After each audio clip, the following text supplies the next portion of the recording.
초인플레이션 시대, 노후 준비 이렇게 해보세요.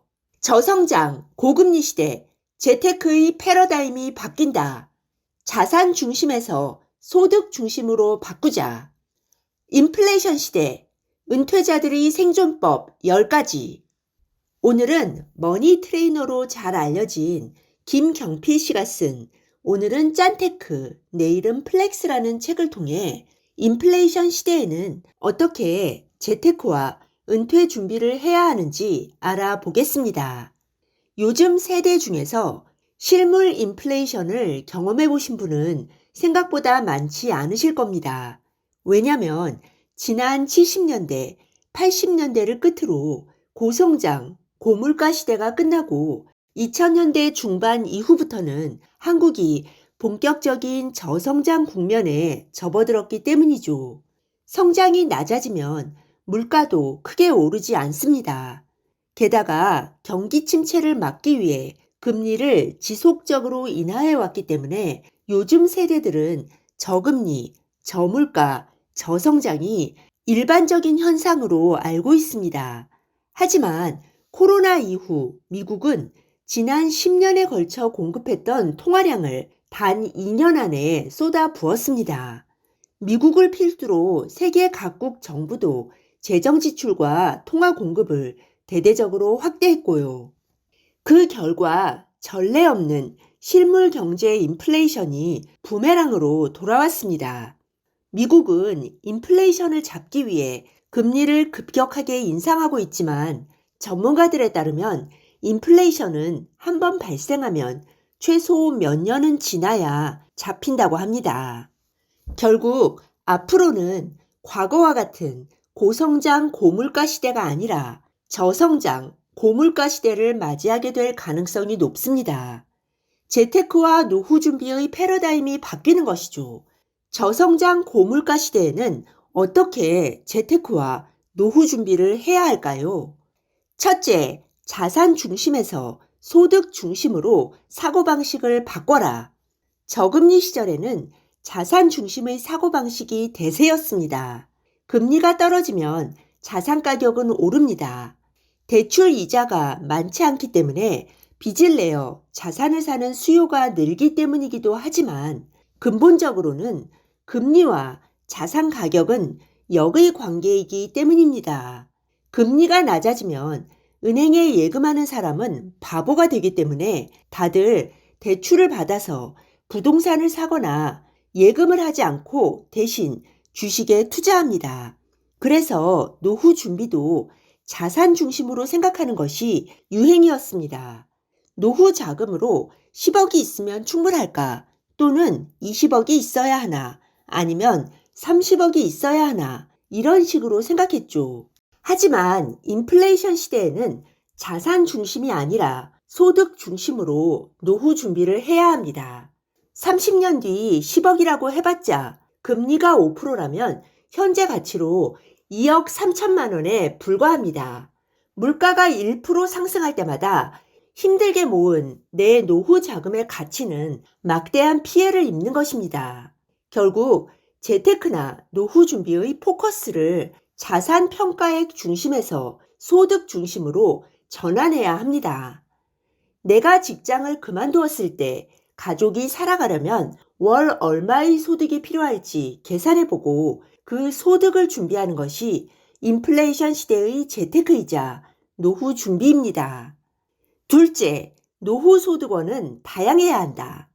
흔히 노후 준비라고 하면 퇴직금과 모은 돈을 합쳐서 상가를 사거나 수익형 부동산을 구입하는 것을 떠올립니다. 물론 부동산이 다른 자산에 비해 안정성이 높고 인플레이션에 대한 해지 기능이 뛰어나긴 합니다. 하지만 노후 소득의 90%가 수익형 부동산 한 채에서 나오는 방식은 앞으로 다가올 저성장 고금리 시대에는 적합하지 않습니다.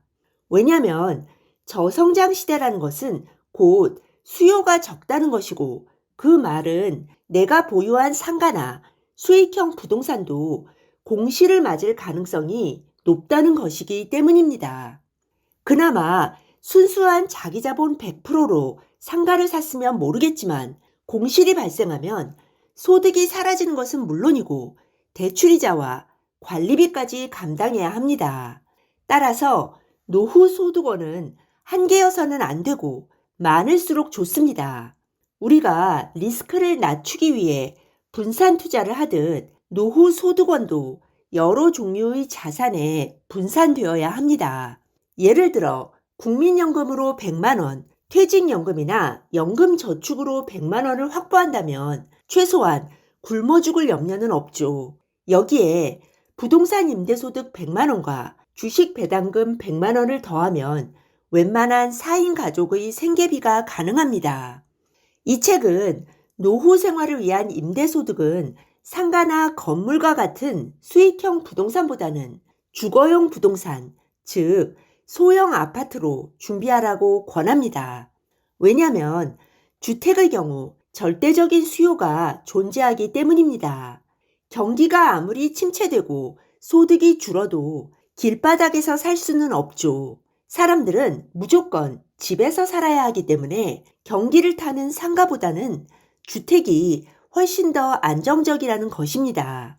그리고 주택 중에서도 빌라보다는 단연 소형 아파트가 관리하기도 훨씬 더 편하고 수요도 더 많습니다.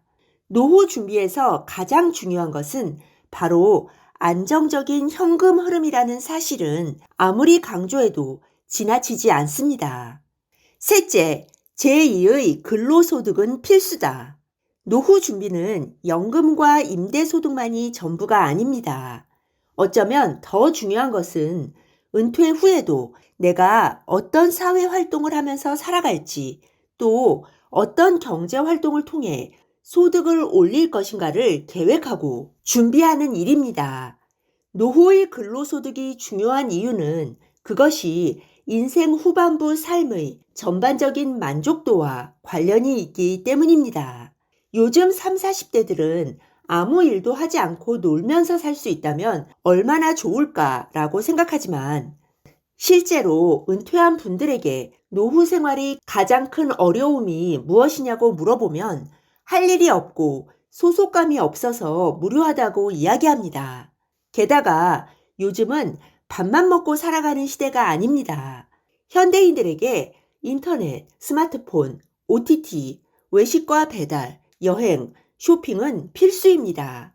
이 모든 것을 하려면 최소 생계비로는 부족하고 돈이 더 필요합니다. 하지만 일반적인 직장인의 경우 필요한 모든 돈을 임대소득이나 연금으로 해결할 수는 없습니다. 일부분은 근로소득이나 사업소득으로 충당해야 합니다.